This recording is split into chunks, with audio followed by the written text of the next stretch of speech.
एक खूबसूरत सल्तनत में नेक दिल बादशाह और मलिका हुकूमत करते थे, जिनका एक ही बेटा था, शहजादा अरहम। वो बहादुर और खूबसूरत था और रोज जंगल में शिकार करने जाता था। एक दिन मलिका ने उसे पास बिठाकर नरमी से कहा, बेटे, जंगल के मशरिक की तरफ कभी शिकार खेलने ना जाना। हाँ माँ, जंगल के मशरिक में क्या है, मैं वहां क्यों नहीं जा सकता हूँ? बस बेटा, तुम वहां नहीं जाओगे। कुछ दिन तक शहजादी ने माँ की बात मानी, मगर एक दिन शिकार करते हुए उसके दिल में सवाल जागा। आखिर माँ मुझे जंगल के मशरिक की तरफ क्यों नहीं जाने देती? एक दिन शहजादा जंगल के मशरिक में शिकार के लिए आया। जंगल में दाखिल हुआ तो देखा कि वहाँ सिर्फ तोते थे, बेशुमार तोते।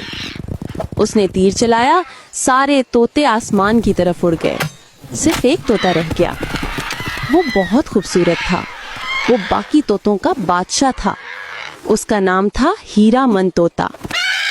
हीरामन तोते ने गुस्से से आवाज लगाई, रुक जाओ, अगर अब मुझे छोड़ कर गए तो मैं शहजादी हुरीन को बता दूंगा। कौन है शहजादी हुरीन? तुम शहजादी हुरीन के देश कभी नहीं जा सकते। सारे तोते उड़ गए और शहजादा जंगल में तन्हा रह गया। उसने तीर फेंक दिया और खामोशी से घर लौट आया। वो कई दिन गम में डूबा रहा, न खाता था न बोलता था।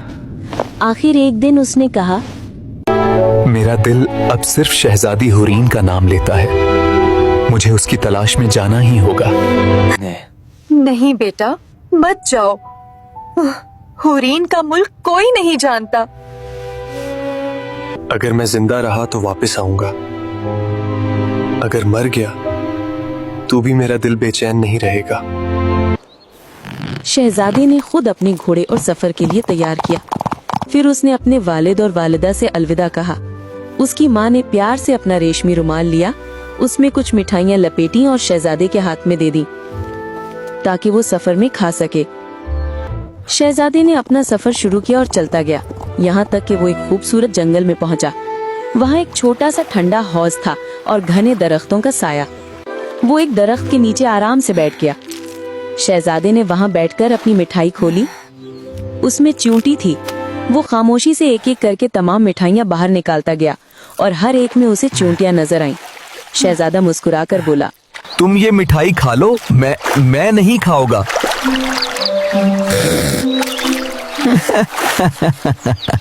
शहजादे, तुमने आज हमारे साथ हमदर्दी और रहम का सलूक करके हमारी मदद की है। एक दिन हम भी तुम्हारी मदद करके तुम्हारा साथ देंगे। शहजादे ने चींटियों के बादशाह का शुक्रिया अदा किया, घोड़े पर सवार हुआ और सफर जारी रखा। चलते चलते वो एक घने जंगल में पहुंचा। वहां उसने एक शेर देखा जो जोर जोर से धाड़ रहा था। शहजादा शेर के पास गया और बोला, जंगल के बादशाह, तुम क्यों इतना चीख रहे हो? शहजादे, मेरे पाँव में एक कांटा 12 साल से चबा हुआ है, जो कि मुझे बहुत तकलीफ